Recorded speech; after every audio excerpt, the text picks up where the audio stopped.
good morning, good afternoon, whatever it is, wherever you are. It's me again, Jen. Hello. And it is Thursday. It is the 7th of January. We are a week into the new year, and we are still reading with the DaVinci Tarot deck, which is a tarot deck that has been in my collection for quite some time, to be honest, and I don't really read with them. They're really pretty, and if you're into DaVinci and the artwork and things like that, they're kind of fun because it does kind of harken into some of the paintings and things like that that he has done, and even some of the sketches, some of the stuff that may be a little more obscure. It also takes characters kind of out of context of their original design and yet maintains what their meaning was in the painting. So I kind of like that. And the more I flip through these, the more I'm like, why have I never read with these? These are really fun. They are kind of a more muted design. So as you will see, as we bring today's card up, they are kind of a little less exciting than some of the other decks that we have had. So without further ado, as cards are jumping out, let's see what card we have for today. Haha! All right, I'm going to say this card did jump out upside down. So a lot of its potential meanings today at least will be inverted rather than the traditional, but it is the Three of Wands, and the character in here I believe is Peter, he has kind of a knife behind his back right here, and he's in defense of uh, Jesus and the other disciples in the garden, kind of thing. That's his purpose, at least for the painting that he's in. And in this, he's still in that same pose, but again, as I said, they kind of take them out of context. The three rods or wands or batons are up in the corner, and they're kind of two are pointing one way, and the other is kind of juxtaposed to them or perpendicular like. So I like this because it's sort of asking, what do you trust? Who do you trust? And will this person back you up, or will they kind of betray you at the last minute? So it's a little bit twofold with his hand behind his back with the blade, because either he's saving this for a friend or a foe to defend you, kind of thing. So when you look at this card, think, okay, if it's upright, this is a friend who has come to defend you and is willing to fight for you. If the knife is behind the back, somebody may be lying, maybe cheating, maybe betraying you in some way, and they might not hold out to the bitter end, sort of thing. So I really like the way this is set up, and sort of like, hey, watch who's got a knife behind their back kind of thing, and who might stab you in the back. I think this is an interesting card in that sense.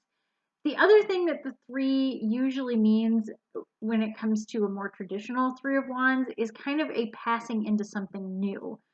It's a contemplation and a moving on. So, in some ways, yes, it is about kind of not sticking it out to the end. When the ship looks like it's sinking, it may be time to go. And in the good way and the bad way. So like if you see a situation where you're like, no, this is getting too hairy for me, this is too weird, I'm out. Or, this just doesn't fit who I am and what I believe in anymore. So it's time for me to find something new and really something that fits who I am now as we grow. Because threes are kind of a leveling up card.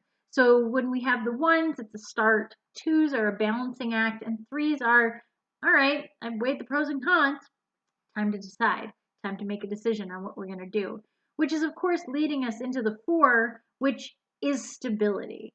So think of the three as leading towards a new stability, a new place.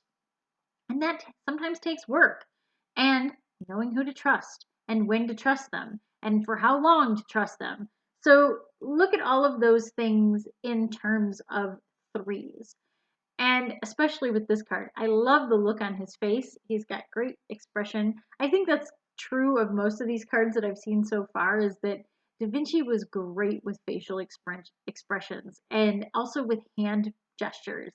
So many things that, like, those are hard as an artist on how to get the nuances of expression and emotion in the face in a single drawing without movement of any kind.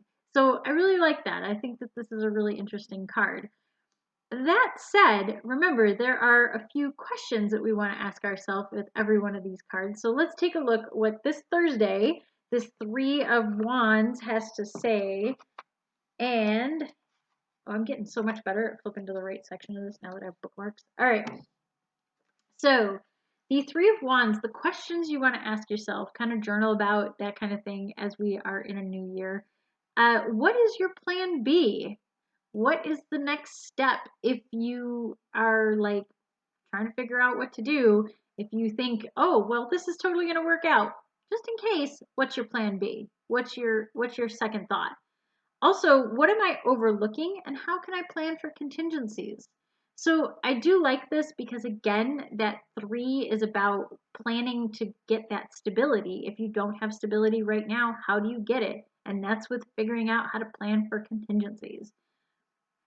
Can I draw closer to those who really would stick with me through anything?